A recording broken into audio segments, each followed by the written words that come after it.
Walk into your local Honda dealership in 2025 and something's off. The bikes you expect to see? Gone. Models that built Honda's reputation are disappearing, not with a bang, but with a shrug. You won't believe what's replacing them. Watch till the end to find out what's really going on. The bikes no one's asking about. Walk into a Honda dealership in 2025 and something feels off. It's not what you see, it's what you don't. The middleweight motorcycles that used to define Honda's showroom presence, the CB 500F, the CB 650R, the Rebel 500, are fading into the background. Some dealerships have a lonely CB gathering dust in a far corner. Others don't even bother to floor them anymore. For years, these bikes were staple. They offered the perfect mix of approachability and reliability, priced well enough for new riders, refined enough for seasoned ones. They didn't make headlines, but they moved. And that's what mattered. Now, they don't move. They sit. Salespeople don't lead with them. They don't highlight them on banners or offer test rides unless asked directly. These models are becoming invisible, not because of a formal announcement from Honda, but because dealerships are simply opting out of showcasing them, opting out of restocking them, opting out of wasting time on machines that no longer resonate with the market. It's not just a case of low sales. It's disinterest. These bikes used to be Honda's heartbeat. Now they're showroom ghosts, and the dealers aren't mourning their absence. They're making room for what's next. But behind every quiet disappearance is a very loud number, and those numbers tell the real story. If this shift surprises you, or if your favorite Honda just vanished, hit like and drop your take in the comments. Riders deserve to be heard. When floor plans turn toxic. To understand why these bikes are vanishing, you have to understand how dealerships work, specifically floor plans. When a dealer orders a bike from Honda, they're not paying out of pocket on day one. Instead, they finance that inventory. Loan-based purchases intended to be paid off as the bike sells. The longer it sits unsold, the more interest it racks up. For fast-moving bikes, that's not a problem. A hot CRF or Grom might be gone within 2 weeks, but that CB 500F, it can sit for 2 months, 6 months, in some cases, over a year. And every day it sits, the cost of that bike increases, not just in dollars, but in opportunity. Floor plans become toxic when inventory doesn't turn. Those quiet, invisible bikes start costing the dealership money. Interest accrues, space is wasted, staff energy is misdirected, and worse, customer perception takes a hit. A dusty, sun-faded price tag tells shoppers this bike isn't loved, it isn't trusted, it isn't relevant, and if the showroom doesn't believe in it, why should the buyer? The financial burden becomes strategic pressure. Dealers aren't just avoiding slow sellers, they're rejecting them. They're telling Honda, we don't want this model anymore. We can't afford to pretend it matters. And that creates a ripple effect that no spreadsheet can fully capture. But this isn't just about dollars and cents. It's about timing. And Honda's timing, in hindsight, couldn't have been worse. Ride smart. Our hand-picked gear list is in the description. Check what you might be missing. The Pandemic Hangover. The seeds of this retreat were planted during the COVID boom. Remember 2020 and 21? Locked down cities, empty highways, skyrocketing interest in motorcycles. Honda, like every major brand, ramped up production to meet unprecedented demand. Bikes were flying out of showrooms, used models were appreciating in value, wait lists were forming. It was a gold rush. But like all booms, this one didn't last. Post-pandemic reality set in by late 2022. Riders who rushed into the market began to fall off. Gas prices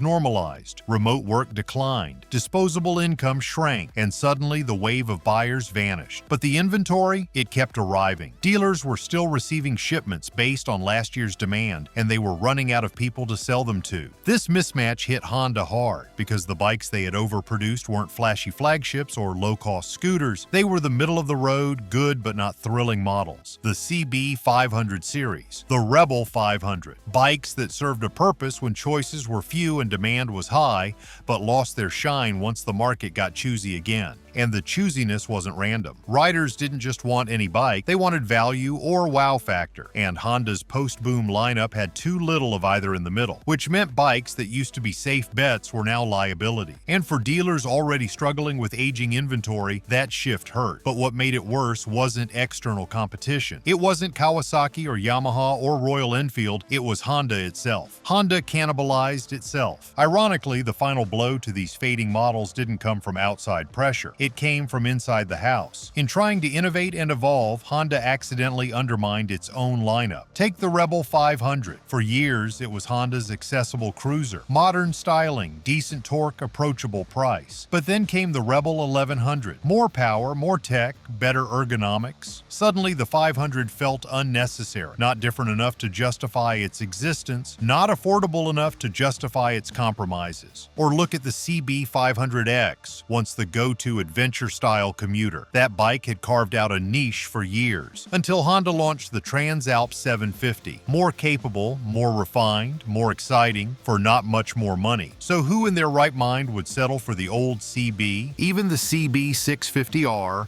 Honda's stylish inline-4 naked, was pushed aside by internal redundancy. Between the Hornet 1000 SP and the aging CBR platforms, the 650 became the answer to a question no one was asking. The higher price couldn't be justified. The performance couldn't be celebrated. It simply existed in the shadows of Honda's newer, bolder creations. This kind of lineup overlap doesn't just confuse customers, it paralyzes them. Instead of offering a clear progression, Honda forced riders to compare apples to slightly shinier apples. And when that happens, they either upgrade aggressively or walk away. Dealers saw it, they lived it, and they adapted. Not by protesting, not by begging for better marketing, but by pulling the slow movers and focusing on what sells. And when a bike becomes invisible, the next step is even more telling. You can only get one if you beg for it. Special order or nothing. For some riders, discovering a favorite Honda model missing from the floor sparks confusion. But that confusion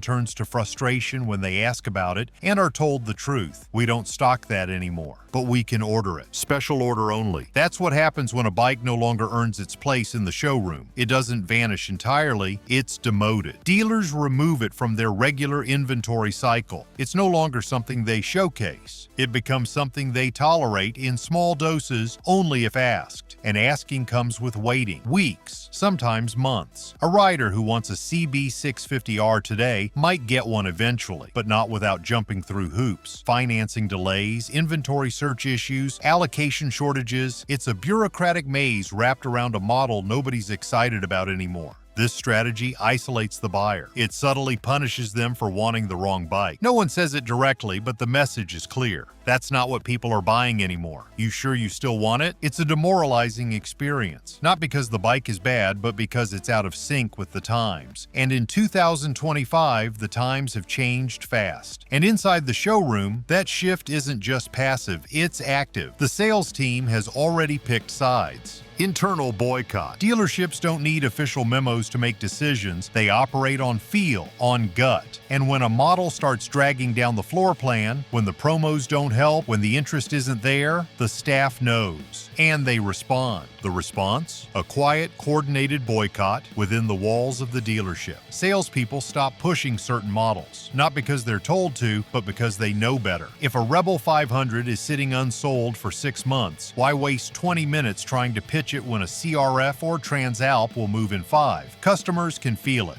The language gets vague. The test ride is unavailable. The tone shifts from excited to indifferent. The dead bikes are treated like background furniture. Nice to have, not worth your time. Finance teams play their part too. Want that CB650R? Suddenly, the monthly payment looks a little steeper. The insurance estimate sounds higher. The quote for accessories mysteriously jumps. Meanwhile, the bike Honda wants to sell, the Transalp, the Grom, the Rebel 1100, suddenly looks like a great deal. Even the service department gets in on it. Parts take longer. Warranty coverage feels sluggish. That one bolt they have to order will take weeks. The energy shifts away from support and toward polite dismissal. And if a customer asks about long-term ownership, the honest text shrug. It's a decent bike, but if you can swing the upgrade, I'd go newer. This is how dealerships push a bike off the map without ever pulling a trigger. They stop believing in it. And when that happens, the buyer stops believing in it too. And when all else fails, there's one final tactic. Price cuts so deep they feel like goodbye letters. Clearance rack bikes. What do you do when a bike won't sell no matter how many times you wipe the dust off the tank? You mark it down, then mark it down again, and again, until it moves or disappears entirely. This is where once proud Hondas end up, in the clearance aisle. Walk into the right dealership today and you'll find CB 500Fs for under $7 grand. CB 650 rupees for even less if you're willing to haggle. Package deals are everywhere. Buy the bike, get the first service free, no freight, no prep, a free helmet, a store credit. It's a fire sale with a smile. Rebates are stacked. Dealer discounts quietly stretch beyond what's printed on the tag. Managers will whisper the real price just to get it gone. These aren't just deals, they're warnings. The dealership isn't planning to reorder. This is the final batch. You're not buying a current bike, you're buying an exit strategy. And the price isn't the only clue. Look at where the bike is parked. It's off to the side, or tucked in with used bikes, or sitting in a makeshift spring special row that never actually changes. It's not being sold, it's being buried. Lovingly, but firmly. That's the final step in this slow-motion vanishing act. Once a model hits the clearance rack, it's already gone in the minds of the people who sell it. And for Honda dealerships across the country, that quiet purge is reshaping the future of the brand one bike at a time. So now the purge is underway. But what exactly caused this shift in the first place? Because Honda didn't just get unlucky, it got outplayed. The middle-class motorcycle dies. For decades, Honda built its reputation on offering something rare, practical mid-range motorcycles that delivered real-world performance at a fair price. The CB 500 series, the Rebel 500, the CB 650R, these were the cornerstones of a middle-class riding experience. Not too powerful, not too expensive, just right. But in 2025, that middle ground is collapsing. Riders aren't interested in just right anymore. They want either dirt-cheap commuters or high-performance machines loaded with tech and torque, and that shift is cutting out the middle entirely. When a bike like the CB 500F costs nearly $7,000, but a competitor offers more features and more power for the same price or less, riders notice. And when the Rebel 500 sits awkwardly between a learner-friendly Rebel 300 and a tech-packed Rebel 1100, it no longer makes sense. It's not that these bikes are bad, they're just caught in a market that's no longer shaped like a bell curve, it's shaped like a barbell. Buyers cluster at the extremes. On one side, you've got affordable entry-level machines that emphasize practicality and price. On the other, you've got high-end premium adventure bikes, tourers, and performance machines dripping in technology.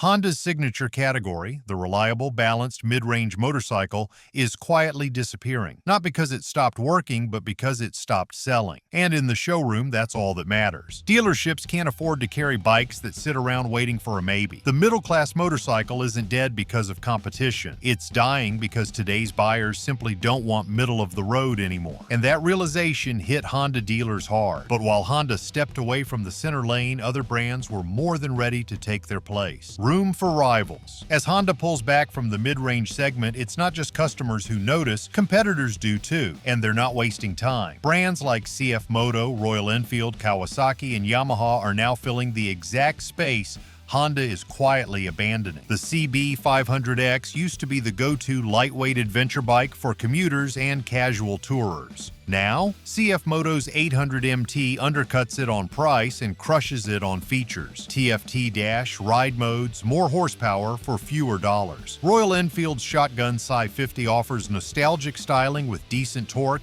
and a surprisingly comfortable ride. And it's turning heads, especially among younger riders who are tired of the same old safe designs. Even Yamaha's MT lineup feels like it was built to challenge Honda directly. The MT-07 costs less than a CB 650R and delivers more thrill, more torque, and more personality. Kawasaki's Z650, same story. Punchy twin-cylinder engine, sharp styling, and a price point that undercuts Big Red by a margin that matters. The irony is, Honda wrote the original playbook. Simple engineering, high reliability, strong residual value. But while Honda stuck with cautious updates and soft styling, its rivals got bolder. They added rider aids, they streamlined their lineups. They leaned into what younger riders wanted, attitude, spec, and value. Dealers are seeing it firsthand. Royal Enfields and CF Motos are starting to get more floor space, more test ride signups, more chatter from customers. The excitement that used to surround Honda's mid-range bikes is fading fast and shifting toward these hungrier brands brands that have something to prove. And when riders leave Honda, they don't always come back. Every sale lost to a rival is also a long-term brand relationship severed. The gap that Honda left behind didn't stay empty for long. And once buyers shift their loyalty, the effect doesn't just change what gets sold,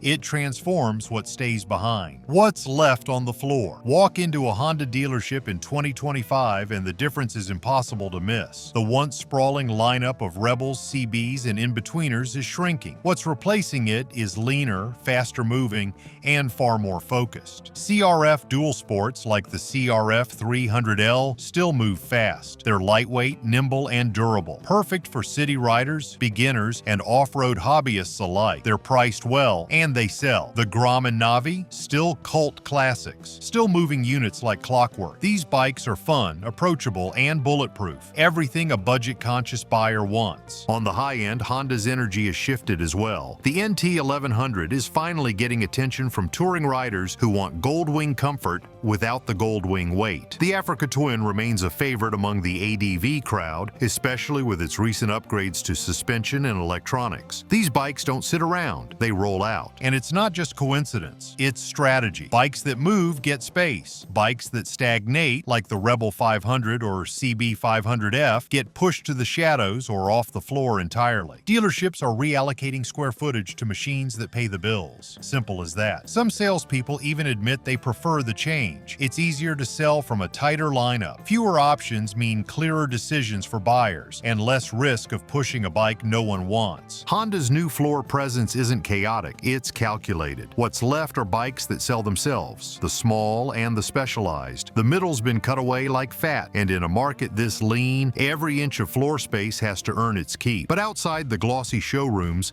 something unexpected is brewing, and it's reshaping how riders value the bikes that were left behind. The used market aftershock. The disappearance of mid-range Hondas from dealerships has created a strange ripple effect in the used market, one that no one quite saw coming. The very bikes that struggled to sell new are now gaining attention from buyers who once ignored them. Take the CB 650R. In 2024, it sat untouched on showroom floors. Too mild, too expensive, too in between. But in 2025, it's becoming a minor cult classic. That smooth inline four, that understated naked styling. It suddenly feels like a rare commodity, especially since it's no longer easy to find new. The same goes for the Rebel 500. With dealers no longer ordering it, clean used examples are suddenly in demand. Riders who want a cruiser that's not oversized and not ancient are quietly hunting them down. It's a Goldilocks bike, not too big, not too small, and now it's rare. Even the CB 500X, once overlooked for being too tame,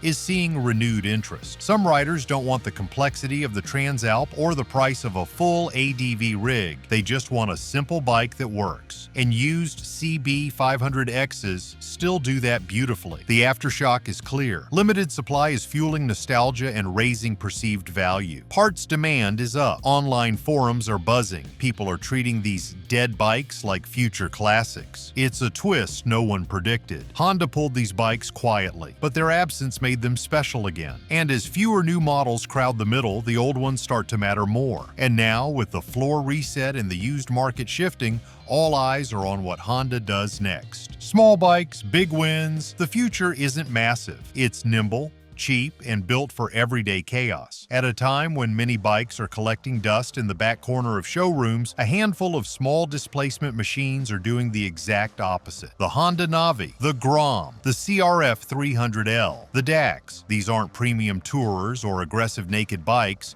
They're practical, simple tools that happen to be ridiculously fun. And more importantly, they're what people are actually buying. The Navi, with its scooter-based simplicity, is being snapped up by urban commuters and new riders alike. The CRF 300L, a dual sport workhorse, is earning loyalty from riders who just want a bike that can go anywhere and survive anything. Meanwhile, the Grom and DAX have become pop culture icons. Small in size, but huge in demand. For Honda, these bikes are more than sales wins. They're proof that the future of motorcycling may not revolve around horsepower, but usability. Instead of chasing ever higher specs, these bikes deliver something that's increasingly rare in the motorcycle world: Approachability. They're affordable without feeling cheap, clever without being complicated, and unlike many of Honda's struggling mid-range models, they actually create buzz. Social media loves them. Riders talk about them. Dealerships can't keep them on the floor. Honda sees the pattern, and they're leaning into it. But while small bikes thrive, Honda is also quietly rewriting another category it once dominated, the long-distance tourer. Touring reimagined. Once, the Gold Wing was the undisputed king of the open road, a symbol of American touring luxury, comfort, and legacy. But times have changed. Fuel prices are higher, riders are younger, and a $30,000 sofa on wheels isn't what today's adventure-hungry buyer is chasing. So Honda is pivoting, not abandoning touring, but reimagining it. Enter the NT 1100 and the Africa Twin Adventure Sports. These aren't Goldwing replacements in the traditional sense. They're lighter, more efficient, and tuned for the real-world balance of comfort and agility. The NT 1100, for example, finally adds cruise control and IMU and upgraded tech features, making it a serious player in the mid-weight touring segment. It doesn't need to match the Goldwing in girth because it makes up for it in modern practicality. The Africa Twin, too, continues to evolve. With refined suspension, better rider ergonomics, and dual sport versatility, it's become a top pick for long-distance riders who want something they can also take off-road. These machines are less about chrome and more about connectivity,